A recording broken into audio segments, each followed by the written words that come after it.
warahmatullahi wabarakatuh. Perkenalkan, saya Salsabila Indah Putri dengan 3 digit NIM terakhir 058 dari kelas PM 2025F. Di sini saya akan menjelaskan 2.2 bangun konteks dan pemisahnya. Pertama, kita akan belajar definisi 2.3 konteks, yaitu bangun disebut konteks jika untuk setiap 2 titik P dan Q pada bangun itu seluruh ruas garis PQ terletak pada bangun itu. Pertama, kita akan membuat sebuah bangun.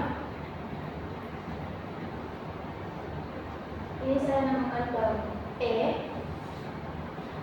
Terus kita membuat 2 titik di dalam bidang ini, bidang E.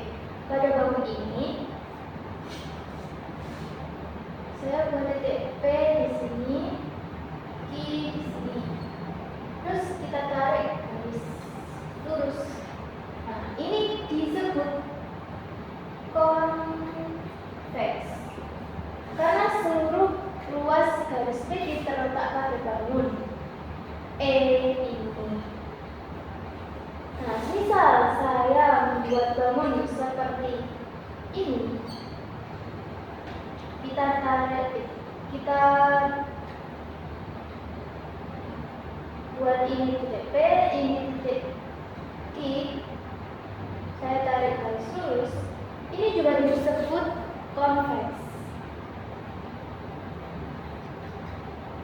karena ruas garis PQ ini seluruhnya dalam bangun E tersebut. Kalau ini, misal P di sini, Q di sini, saya tarik garis lurus,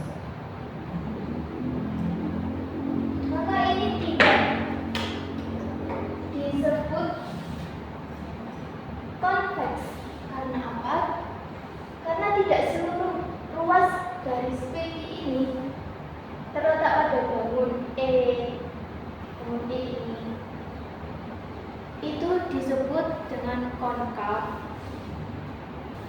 Yang kedua yaitu definisi 2.4 bidang setengah batas. Ini diberikan sebuah garis dan bidang yang memuatnya. Pertama kita buat bidang terlebih dahulu.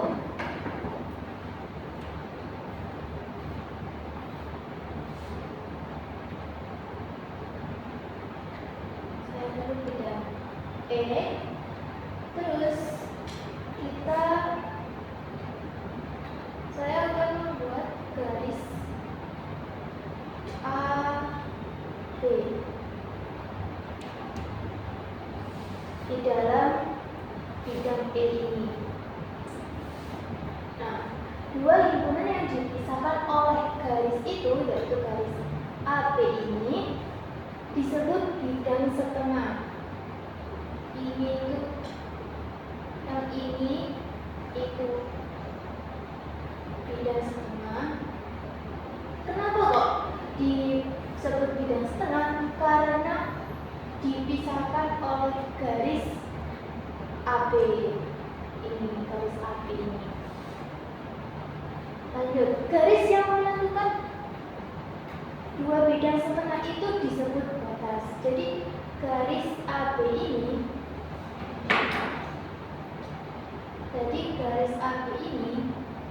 disebut batas. Ini bidang setengah.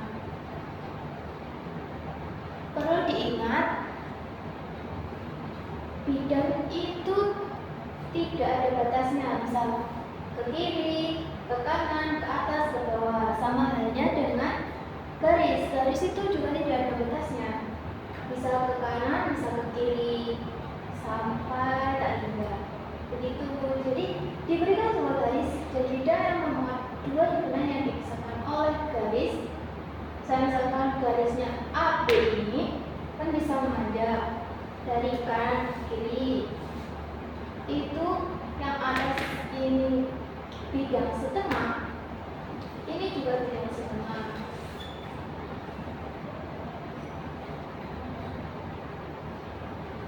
Karena dipisahkan oleh garis AB yang disebut batas. Selanjutnya yaitu postulat 9, yaitu postulat bidang pemisah. Diberikan sebuah garis dan sebuah bidang yang memuatnya. Pertama kita buat sebuah bidang. Saya sebut bidang A. Bidang A. Titik-titik bidang itu yang tidak terletak di garis membentuk dua bidang setengah. Nah, lanjut kita membuat garis, sebuah garis di dalam bidang A tersebut, bidang A. Saya akan membuat garis AB. Contoh misalnya garis AB ini membentuk dua bidang setengah. Jelas seperti definisi 2.4 tadi, ini disebut dua bidang setengah, bidang setengah yang atas, bidang setengah yang bawah. Sedemikian hingga A, setiap bidang itu adalah himpunan konveks. Jelas dalam gambar ada himpunan konveks karena seluruh ruas garis AB terletak di bidang A, sehingga disebut himpunan konveks.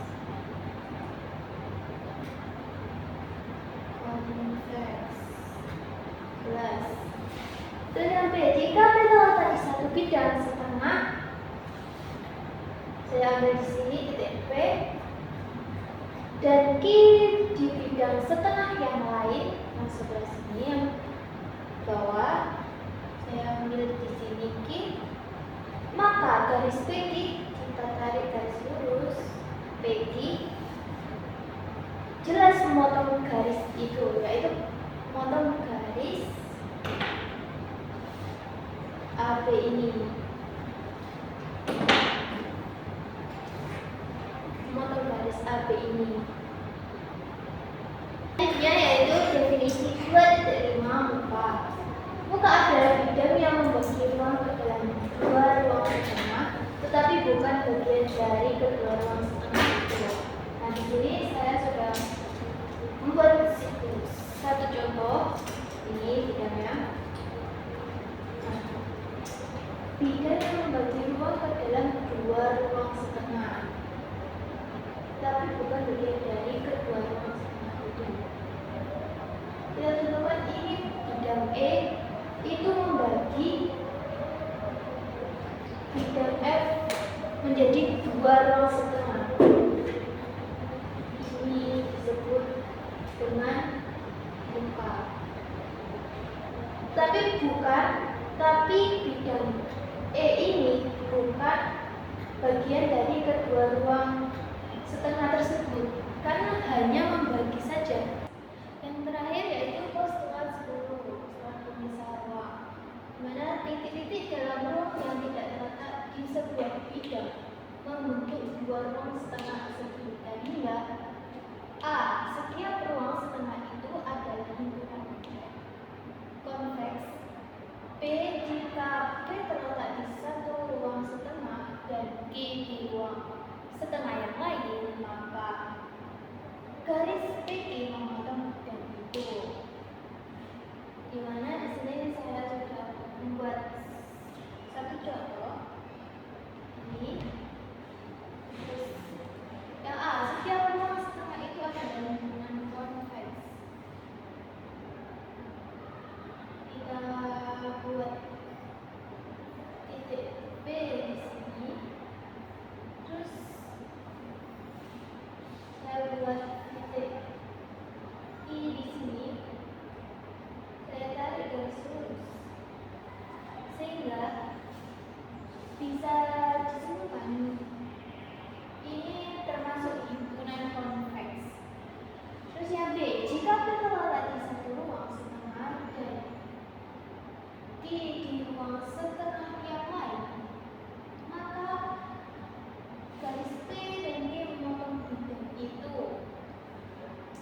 Peggy memotong bidang tersebut.